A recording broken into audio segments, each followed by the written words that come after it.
45 അശ്ലീല പറയുന്നവർ, ഏറ്റവും കൂടുതൽ തെറി വിളിക്കുന്നവര് ഈ സോഷ്യൽ മീഡിയയിലായാലും തെറി വിളിക്കുന്ന മുഴുവനും അസുരന്മാരാണ്. ഒരു ദേവനും ആരെ തെറി വിളിക്കാൻ പോകത്തില്ല.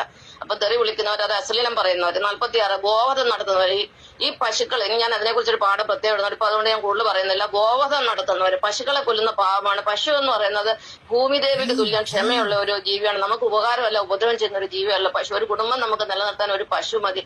ഒരു അമ്മയില്ലാത്തൊരു കുഞ്ഞിനെ വളർത്താൻ ആ പശുവിന്റെ പാല് മതി. അങ്ങനെ ഒരു അമ്മയ്ക്ക് തുല്യമാണ്. അതിനാണ് അമ്മയെന്ന് കണക്കാക്കുന്നത്. ഭൂമിദേവിയുടെ ഒരു ജീവനുള്ള രൂപമാണ്. ഭൂമിദേവി രൂപം എടുത്താണ് പശുക്കൾ എന്ന് പറയുന്നത്. അപ്പൊ അതുകൊണ്ടാണ് നമ്മൾ പശുവിനെ അമ്മയായിട്ട് കാണപ്പെടുന്നത്, അല്ലെ കണക്കാക്കുന്നത്. അപ്പൊ ഈ ഗോവിനെ വധിക്കുന്നവരും എല്ലാ അസുരന്മാരും, ഈ ഗോവധത്തിനെതിരായിട്ട് പ്രവർത്തിക്കുന്നവരൊക്കെ അസുരന്മാരാണ്.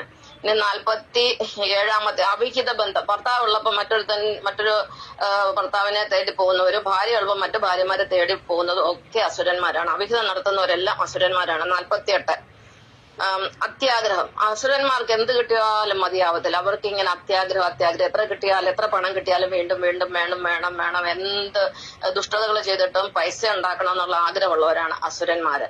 അപ്പൊ ഇതാണ് ഇന്നത്തെ 24 ഗുണം. ഇവരെ കുറിച്ച് പറഞ്ഞാലേ ഒരു 150 എപ്പിസോഡ് ഞാനിരുന്ന് പറഞ്ഞാൽ തീരാത്ത പോലെ ഇവരെ കുറിച്ച് പറയാനുണ്ട്. പക്ഷെ ഞാൻ ഇനി അടുത്ത 24 എണ്ണത്തിലോട്ട് പോകുന്നില്ല. ഞാനെല്ലാം എഴുതി വെച്ചിട്ടുണ്ട്. പക്ഷെ ഞാൻ 48 ഗുണങ്ങൾ ഇവരെ തിരിച്ചറിയാൻ ഞാൻ പറഞ്ഞു. ഇത് തന്നെ ധാരാളം.